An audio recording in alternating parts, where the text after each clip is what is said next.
Os humanos podem vencer, os deuses irão ter poder da nossa vontade. Meus filhos vão proteger, os deuses irão perder pro pai da humanidade. E não vai precisar de um motivo da sua vida pelos seus filhos. Eu sou Adão. Após a derrota dos humanos no Ragnarok, os deuses iriam acabar com toda a humanidade. Porém eles mudaram de ideia após ver aquele exemplo de humanos, e decidiram cancelar o extermínio da humanidade. Mas os deuses decidiram que iriam se reunir de novo depois de 200 anos para decidir definitivamente o destino da humanidade, em um combate entre o melhor lutador de todos esses 200 anos contra 7 dos melhores deuses. Mas para que as coisas fossem mais equilibradas, os deuses decidiram dar poder para os humanos, e esses poderes foram chamados de individualidades. Então cabe a Brunhilde, uma valquíria, escolher o melhor combatente da humanidade que nasceu nesse período de 200 anos. Depois do fenômeno das individualidades, os poderes que os deuses deram aos humanos, surgiu a profissão heróis para manter a ordem no planeta. Izuku Midoriya é um garoto que sonhava em ser o herói número 1, mas ele teve seu sonho destruído quando soube que nasceu como uma condição rara, raríssima mesmo, a restrição divina. Basicamente ele é o único humano na Terra que nasceu sem uma individualidade, e muitas pessoas acreditam que é porque os deuses o odeiam, mas outra parte acredita na ciência e que ele é apenas um deficiente. Seus pais foram caçados e seu pai morto por um grupo religioso que acreditava que a restrição divina era algo relacionado à encarnação de Lúcifer. E ele teve que viver no submundo com sua mãe, que ganhava dinheiro se prostituindo. Ele não tinha uma religião em concreto, mas sabia que alguém lá em cima poderia o ajudar, mesmo que ele nunca tenha recebido nenhuma resposta em relação às suas orações, mesmo que a cada mês a sua vida ficasse mais difícil sem nenhum sinal futuro de melhora, ele nunca tinha desistido de continuar suas orações. Após a morte de sua mãe, ele começou a viver nas ruas, até que foi encontrado por alguns heróis e levado para um orfanato onde viveu vários anos. Izuku sempre se importou com todos, sempre se importou mais com as pessoas do que com ele mesmo. Sua saúde era sempre descartável, assim como ele, pelo menos de acordo com o que ele achava. Mas, quando seu herói favorito disse que ele não poderia ser um herói e por ser fraco, toda a sua vida passou diante dos seus olhos.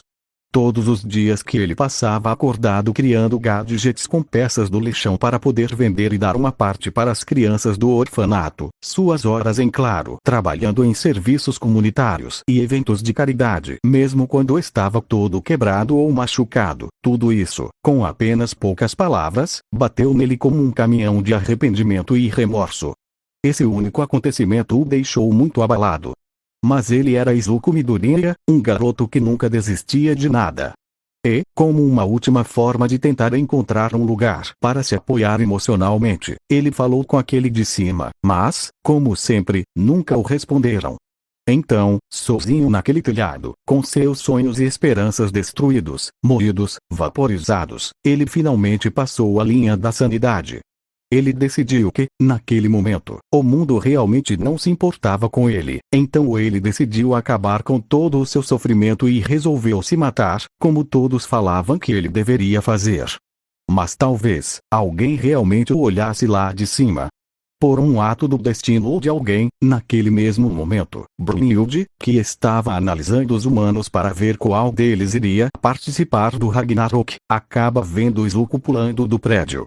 Brunhilde por impulso salva o esverdeado, e depois de descobrir a sua história e o quanto ele se importava com as outras pessoas, ela decidiu que ele seria o representante da humanidade. E, para que isso fosse possível, Izuku iria herdar o poder de ninguém menos que o pai da humanidade, Adão, o poder de copiar as habilidades dos deuses. Com esse poder mais o treinamento de Brunhilde e Buda, ele será o ser que derrotará todos os 7 deuses e impedir o extermínio da humanidade, ou então ele falhará miseravelmente e será o culpado de tudo. Narrador ou individualidades. Poderes que surgiram de repente pelo mundo, começando por uma criança recém-nascida na cidade de Qinqin na China, mas logo esses poderes rapidamente dominariam o mundo e em menos de um instante, todos os habitantes da Terra tinham um poder individual que os diferenciava uns dos outros. Mesmo não sabendo a verdadeira origem, surgiram inúmeras teorias para explicar o surgimento delas, desde algumas mais pés no chão, como a propagação de um vírus passado pelos ratos, até poderes que foram dados por algumas divindades, que é uma teoria não muito realista, mas que várias religiões ao redor do globo acreditam fortemente nessa possibilidade. Com o surgimento das Quirks, houve um caos causado por vários fatores, desde a própria ganância e maldade humana, até a conflitos religiosos entre pessoas que acreditavam que esses poderes eram diretamente dos demônios e pessoas que acreditavam que isso era uma bênção celestial. Para impedir que o caos se espalhasse pelo mundo e ele não entrasse em colapso, várias pessoas usavam seus poderes para o bem e impunham moral e senso de justiça. Eles eram os vigilantes. Pelo segmento dos vigilantes, os governos de todos os países se viram obrigados a criar um grupo para defender e ajudar a população, e assim os vigilantes se tornaram heróis contratados pelo governo. Vários anos se passaram e quando a população conseguiram todos uma individualidade, a paz voltou a reinar. Isso também teve um pouco da influência do maior herói que o mundo já conheceu, Almighty. Graças a ele as criminalidades ao redor do mundo inteiro desceram drasticamente, e por conta disso obteve o seu título de símbolo da paz.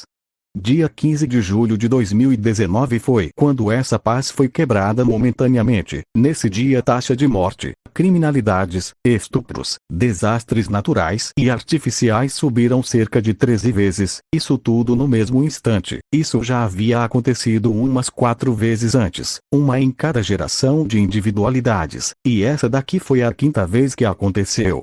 E talvez por consequência, esse foi o dia do nascimento de Izuku Midoriya, um pequeno bebê de cabelos e olhos verdes.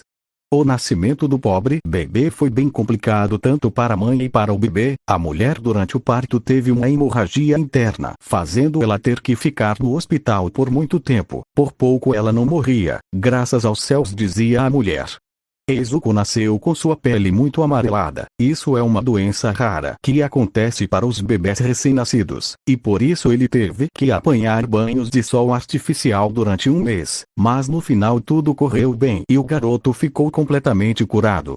Após o nascimento do garoto, o equilíbrio do mundo foi torcido, e as criminalidades só aumentavam e aumentavam. Isso perdurou durante 5 anos, quando a criminalidade começou a baixar e voltar aos níveis normais. O esverdeado cresceu bastante nesse tempo. O garoto tinha uma vida simples, mas feliz. Seu pai Isashi Midoriya trabalhava para sustentar sua família, enquanto a mãe do garoto cuidava da casa e do seu filho. O casal era muito úmido e muito humilde. Izuku vivia de ótimos ensinamentos e ótimos exemplos. Sua mãe sempre o dizia para tentar ajudar os outros, e que se ele alguma vez precisasse de ajuda, ele precisava falar com aquele de cima. A mulher não tinha uma religião definida, mas ela acredita que existia sim um ou uma seres acima de nós e que nos ouviam e ajudavam. Mas bem, mesmo depois desses todos anos, o Izuku ainda não tinha despertado sua individualidade, que era algo muito estranho de acontecer, já que nessa altura todos os seus amigos da escola já despertaram suas individualidades. Logo o casal procurou ir a um hospital para ver o que estava acontecendo. Nesse momento Izuku estava junto de seus pais. Eles estavam esperando pelos resultados do exame. A alegria em sua expressão era perceptível por qualquer ser humano em um raio de 40 km. Ele não parava de se mexer, pedindo para que sua individualidade seja bem forte. Assim ele poderia ajudar as pessoas como Aoi faz. Então de repente uma porta foi aberta e uma enfermeira chamou pelos nomes do casal. Eles são conduzidos até uma sala parecida a uma sala de algum doutor. Lentamente eles abrem a porta para encontrar o médico sentado com seus cotovelos apoiados na mesma e as mãos com os dedos cruzados entre si, em frente ao seu rosto. Era possível uma cara de completo choque do doutor. O homem estava frio e estava com medo. Então o casal se senta em frente do homem, e Enko coloca o seu filho sobre seu colo. A ingenuidade do esverdeado não o deixava ver a tensão das coisas, por isso ele permanecia alegre e frenético. Izuku, qual é a minha individualidade? Vou poder ser um herói com ela. Ele, com um sorriso no rosto que aumentava gradativamente, abanava seu boneco do Almigt, que havia ganhado de aniversário. Doutor, você deveria desistir. O homem disse isso de maneira seca, mudando totalmente de expressão para uma mais séria e arrogante, mas mesmo assim continuava soando frio. Essas palavras vindo do doutor abalaram o garoto, fazendo ele deixar cair o seu boneco do Almigt e deixando ele pálido e estático com um sorriso cravado no rosto. Isaí, como assim, doutor? Diz ele um pouco chateado pela maneira seca que falou com Izuku. Doutor, infelizmente o seu filho nasceu como uma condição raríssima, a restrição celestial. Houve apenas 4 casos antes desses, um em cada geração de individualidades. Como pode ver pelo raio-x do pé dele, ele tem uma ligação a mais no pé. Com base em estudos, isso não interfere diretamente nas individualidades, mas mostra que seu filho nasceu como um molde antigo, ele é uma pessoa normal. A arrogância no tom de voz do homem apenas aumentava. Inco, não pode ser, você está brincando, né? Doutor, eu também queria que isso fosse uma pegadinha do Silvio Santos. Mas não é, é real. Inco, mas não tem nada que podemos fazer para reverter isso. Doutor, não, é impossível reverter essa situação. Ele fica em silêncio durante alguns segundos, depois começa a falar. Profissionalismo de lado, seu filho não foi abençoado por Deus. Essas palavras abalaram o pequeno garoto, deixando ele ainda mais chocado do que estava. Nesse dia foi quando a paz do garoto desapareceu por completo. Time Skip, após saírem do hospital, a família Midoriya voltou para sua casa. Pelo caminho todo o garoto não falou uma palavra sequer e manteve o seu olhar baixo. Seus pais estavam sem nenhuma palavra de ânimo perante aquela situação. E quando chegaram em casa, Izuku seguiu seu caminho em direção ao seu quarto, enquanto Inko e Isashi conversavam na sala. Isashi, o que a gente faz? Diz ele olhando para baixo com o rosto um pouco frustrado. Não posso imaginar a dor que ele está sentindo. Inko, precisamos apoiá-lo. Ele precisa saber que não está sozinho nisso. Nesse momento, alguns sons foram ouvidos vindo do quarto do garoto. Isso despertou a curiosidade do casal, que seguiu o caminho até o pequeno compartimento. Chegando perto do local, era possível ver a porta entreaberta com um pequeno feixe de luz iluminando o local. Inko tomou coragem e foi abrir a porta. Olhando para o quarto, era possível ver Izuku sentado em sua cadeira, de costas para Inko, e em frente do esverdeado estava seu portátil, reproduzindo um vídeo do Almigt, salvando várias pessoas de um incidente. Quando a mulher entrou no quarto, Izuku se virou lentamente, revelando o seu rosto coberto de lágrimas. Izuku, mãe, eu posso me tornar um herói, né? Ele tremia a sua mão enquanto apontava para o ecrã do portátil. Está tudo bem porque eu estou aqui, era o que Almigt dizia nesse momento na gravação. Inko, vendo isso, não pode evitar a formação de lágrimas no canto de seus olhos. Porque só eu tenho que nascer sem individualidade. Porque ninguém lá em cima não gosta de mim. Porque eu não sou abençoado como os outros. Nesse momento Inko desabou e correu em direção a Izuku, abraçando o garoto fortemente. Inko, desculpe Izuku, desculpa. No corredor era possível ver Isashi. Ele estava encostado na parede com seu olhar baixo e um olhar de raiva. Isashi, de tantas pessoas, por que fizeram isso com o meu filho? Ele nunca fez mal a ninguém, isso é muito injusto. Com um movimento usando sua raiva como força, ele dá um forte soco na parede, enquanto escorria uma lágrima do seu rosto. Time Skip com o mesmo doutor que antes havia diagnosticado Izuku, agora estava em uma mansão. Em qualquer lugar que você olhava tinha várias cruzes por todos os lados. Aquilo aparentava ser uma igreja. Ele entra em uma sala, onde encontra várias pessoas ajoelhadas em frente a uma enorme estátua de uma cruz. Então ele se aproxima de uma mulher que estava sentada em uma cadeira no canto da sala. Ela tinha o cabelo marrom e com algumas mechas brancas, corpo jovem e com uma expressão séria.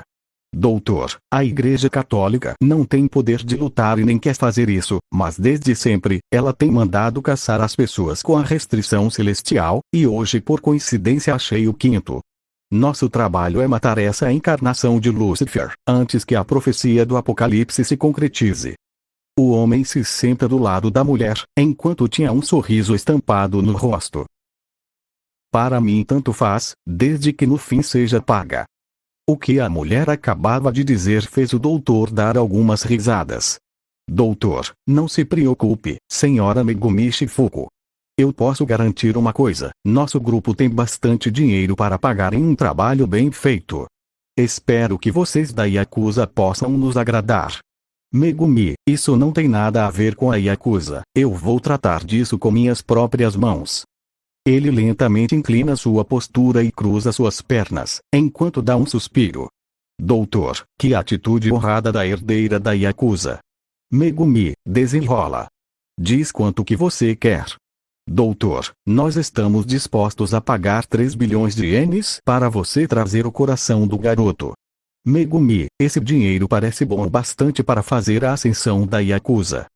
Ela pensou um pouco surpresa pela quantidade exorbitante de dinheiro que estava sendo oferecida para matar um simples garotinho, mas para que vocês precisam do coração, a cabeça não seria melhor. Doutor, nós não somos nenhum sádicos e psicopatas, acho que ninguém aguentaria ver a cabeça de um garoto, sendo Lúcifer ou não. Mas precisamos do coração para fazer uma oferenda a Deus. Diz ele terminando enquanto aponta para o céu. Megumi, sei, não quero me meter nesses seus rituais religiosos.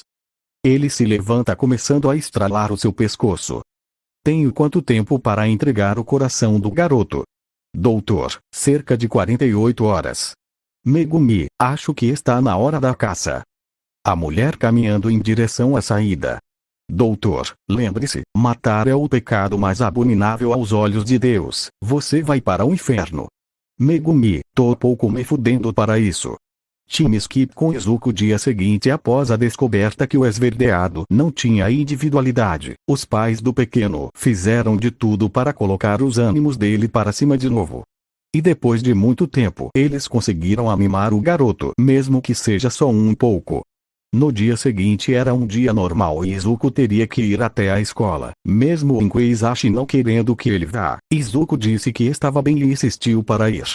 Chegando na escola, todos olharam para o esverdeado com algum medo e até disperso. Parece que as notícias se espalharam bem rápido e toda a escola já estava sabendo. Ele passou pelos seus colegas tentando evitar comentários desagradáveis, vindo das crianças e até das senhoras que cuidavam delas. Com o começo da aula Izuku se manteve calado e as pessoas mantiveram distância do garoto. Eles tinham nojo e medo do garoto. Dependendo da crença de cada um, a simbologia da restrição celestial era diferente, mas o significado era igualmente ruim.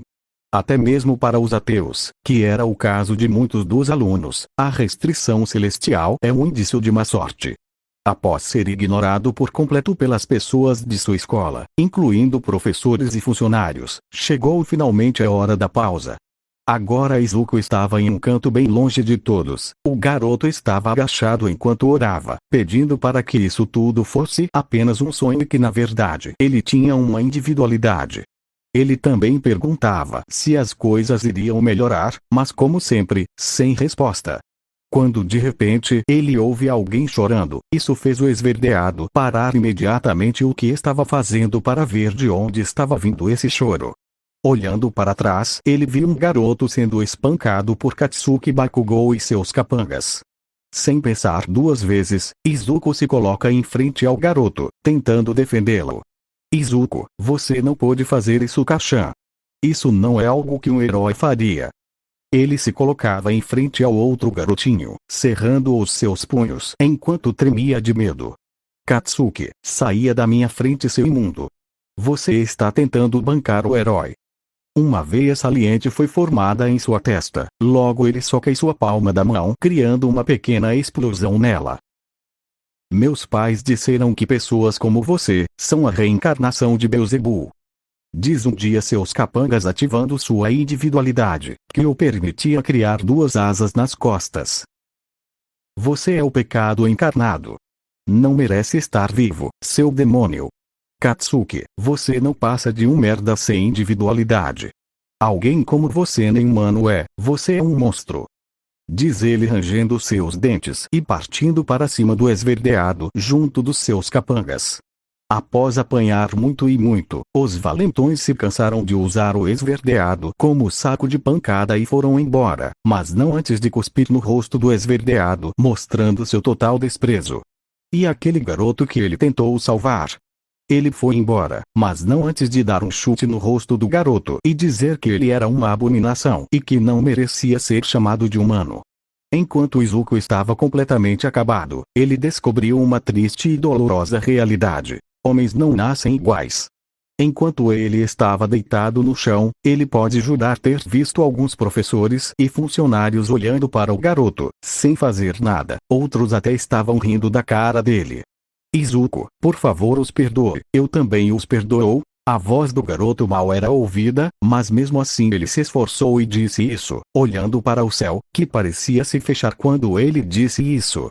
Time skip. Após o término das aulas, Izuku voltou para casa com o corpo coberto de machucados. Quando os seus pais perguntaram por que daqueles ferimentos, Izuku, mesmo sabendo que é errado, ele mentiu para seus pais dizendo que eu estava brincando pega-pega com seus amigos e acabou tropeçando. Mesmo ele não sendo bom mentiroso, os pais acreditaram, já que ele nunca tinha mentido. O esverdeado sabia que mentir não era certo, mas não queria que seus amigos fossem punidos pelos seus pais. Agora Izuku estava sentado à mesa da cozinha, com o corpo coberto de faixas. Ele mal tocava na comida. Isso deixou os pais do garoto bastante preocupados, fazendo eles começarem a perguntar o que estava acontecendo com o garotinho. Izuku, o que está acontecendo?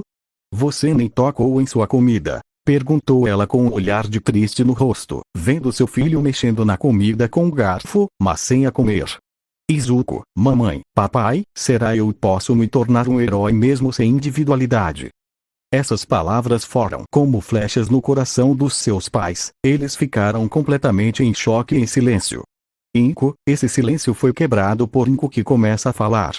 Desculpa dizer isso, mas antes que a mulher conseguisse dizer alguma coisa, Isashi se levanta rapidamente da mesa, batendo os punhos na mesa. Isashi, não quero mais que você diga será. Izuku, você vai sim se tornar um grande herói. Não importa se você tenha ou não individualidade. Filho, você foi destinado a grandes coisas, por isso não se deixa abalar por essas pequenas coisas. Gritou ele, ficando ligeiramente furioso. Essas palavras tocaram no fundo do coração do garotinho, fazendo ele começar a chorar automaticamente. Vendo essa situação, Inko rapidamente foi abraçar o seu filho, deixando ele chorar o quanto quisesse. Inko, seu pai tem razão, não importa o que seja, nós estaremos sempre aqui para te ajudar. Izuku, prometem? Diz ele, começando a limpar algumas de suas lágrimas. Isashi, sim, prometemos. Izuku, obrigado mamãe, papai. Os três dão um grande abraço. Enquanto Izuku chorava, eles ficaram assim durante bastante tempo. Era uma sensação calorosa e boa. Mas sua paz foi interrompida quando eles ouviram alguns tocando a campainha. Isashi, alguém? Essas horas. Deixa que eu vá abrir. Ele sai do abraço, andando em direção à porta. Chegando na porta, ele coloca seu olho no visor da mesma. Olhando para fora, ele avistou um senhor vestindo um uniforme de carteiro e segurando uma encomenda. Isashi, é só os correios. Então ele abre a porta para o carteiro, deixando ela totalmente aberta. Antes que o homem conseguisse fazer algo, o senhor que estava em sua frente cai para dentro de casa do lado do homem. Isso deixou ele totalmente em choque, mas ele ficou realmente assustado quando viu que na parte de trás da sua cabeça tinha um enorme buraco, dando para ver todo o seu cérebro. O homem ficou completamente estático e sem reação, quando ele decidiu voltar sua visão para frente, quando encontrou Megumi. A mulher estava vestindo uma roupa totalmente preta, com alguns acessórios em sua cintura. Sua mão estava transformada em uma comprida e afiada lâmina. Isashi, quem é você? O que está F? Antes que o homem conseguisse dizer algo, a mulher chega perto do homem fazendo trespassar sua lâmina no estômago do mesmo. Megumi, eu vim matar o garoto. Quando ele diz isso, o rosto de Isashi muda de imensa dor para de medo genuíno. Logo a mulher joga o homem contra a parede, fazendo ele deslizar pela mesma, deixando um rastro de sangue nela. A mulher entra pela casa indo em direção à sala, quando de repente do corredor surge Izuku, bem na frente da mulher. Izuku, papai, quem é? Antes que ele conseguisse fazer algo, sua visão foi fixada em seu pai encostado na parede e coberto de sangue. A única coisa que Izuku pôde fazer foi arregalar seus olhos em choque, pois a mulher, sem perder tempo, já partiu para cima do garoto. Ela balançou sua espada para trás para logo direcionar um golpe com a lâmina diretamente para o pescoço do garoto. Mas quando ela estava prestes a atingir o pequeno Izuku, parecia que sua espada foi direcionada para outro lugar, fazendo ela acertar e acabar quebrando o chão. Megumi. Então na mente da mulher ela ouviu uma voz bem estranha, parecida com a de um homem, e ele dizia: "Não mate esse garoto, você vai se arrepender no futuro." Continua.